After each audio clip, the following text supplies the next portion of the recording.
Greater Visakha municipal corporation mayor పై కూటమి నేతలు ప్రవేశపెట్టిన అవిశ్వాస తీర్మానం నెగ్గుతుందా వీగిపోతుందా అనేది కాసేపట్లో తేలిపోనుంది.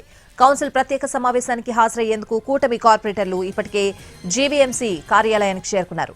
రాత్రి కౌలాలంపూర్ నుంచి విశాఖ చేరుకున్న టీడీపీ కార్పొరేటర్లు విశాఖలోని ఓ స్టార్ హోటల్లో బస చేశారు.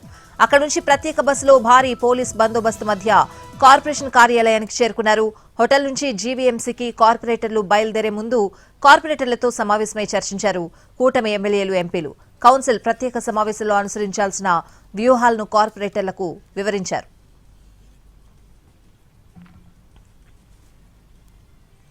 విశాఖ మేయర్ హరివెంకట కుమారిపై అవిశ్వాసం ప్రకటించిన కూటమి పార్టీలు మ్యాజిక్ ఫిగర్ పై పూర్తి విశ్వాసంతో ఉన్నారు. అవిశ్వాస తీర్మానం నెగ్గుతుందని ధీమా కనబరుస్తున్నారు. టీడీపీ ఏపీ అధ్యక్షుడు పల్లా శ్రీనివాస్ చివరి క్షణాల్లో కూటమిలో చేరి మ్యాజిక్ ఫిగర్ ను సరిచేశారు. వైసీపీ మాజీ ఎమ్మెల్యేల వారసులు కూటమికి తిప్పల నాగిరెడ్డి తనయుడు వంశీరెడ్డి, అవంతి శ్రీనివాస్ కుమార్తె ప్రియాంక మద్దతు ప్రకటించారు.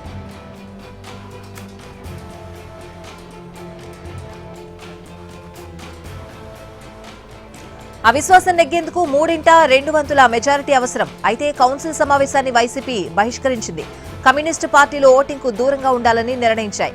కార్పొరేటర్లు, ఎక్సఫీషియో సభ్యులను మాత్రమే కౌన్సిల్ ప్రత్యేక సమావేశానికి అనుమతిస్తారు. అవిశ్వాసం ఓటింగ్ ప్రక్రియను వీడియో రికార్డింగ్ చేయాలని కలెక్టర్కు విజ్ఞప్తి చేసిన వైసీపీ ఇవాల్టి సమావేశాన్ని బహిష్కరించడం హాట్ టాపిక్ గా మారింది. వైసీపీ కార్పొరేటర్లు మున్నార్లోనే ఉండిపోయారు. చివరి నిమిషంలో వారిని విశాఖకు తీసుకొచ్చేందుకు టీడీపీ నేతలు యత్నించారు. వైసీపీ కార్పొరేటర్లను జీవీఎంసీ కౌన్సిల్ మీటింగ్ కు తీసుకొచ్చేందుకు కొచ్చి ఎయిర్పోర్ట్లో ప్రత్యేక విమానాన్ని సిద్ధంగా ఉంచారు టీడీపీ నేతలు. అయితే విశాఖ వచ్చేందుకు వైసీపీ కార్పొరేటర్లు నిరాకరించారు. దీంతో టీడీపీ నేతలు కొచ్చి నుంచి వెనుదిరిగారు.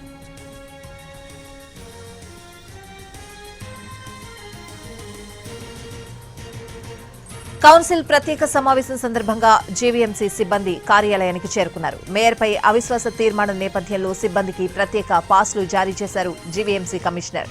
పాస్లు ఉన్నవారిని మాత్రమే జీవీఎంసీ కార్యాలయం లోపలికి అనుమతించారు పోలీసులు. జీవీఎంసీ కార్యాలయం, ఆ పరిసరాల చుట్టూ భారీగా మోహరించారు పోలీసులు.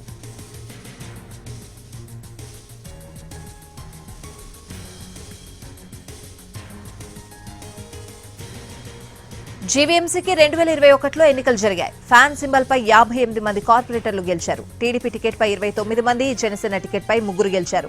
బీజేపీ, సిపిఐ, సిపిఎం కు ఒక్కొక్కరున్నారు. 4 ఇండిపెండెంట్లుగా గెలిచారు. ఒక స్థానం ఖాళీగా ఉంది. మొత్తం ఎక్స్ అఫీషియో సభ్యులు 14 మంది ఉన్నారు. ఇందులో కూటమి సభ్యులు 11 మంది, వైసీపీ సభ్యులు 3.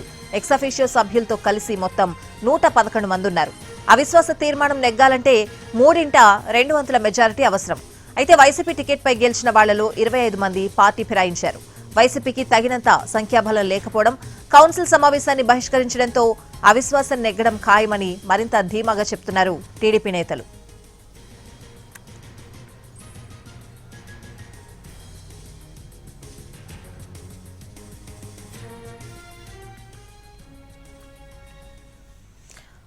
Greater Visakha municipal corporation mayor పై కూటమి నేతలు ప్రవేశపెట్టిన అవిశ్వాస తీర్మానం నెగ్గుతుందా వీగిపోతుందా అనేది మరి కాసేపట్లో తేలిపోనుంది. కౌన్సిల్ ప్రత్యేక సమావేశానికి హాజరయ్యేందుకు కూటమి కార్పొరేటర్లు ఇప్పటికే జీవీఎంసీ కార్యాలయానికి చేరుకున్నారు.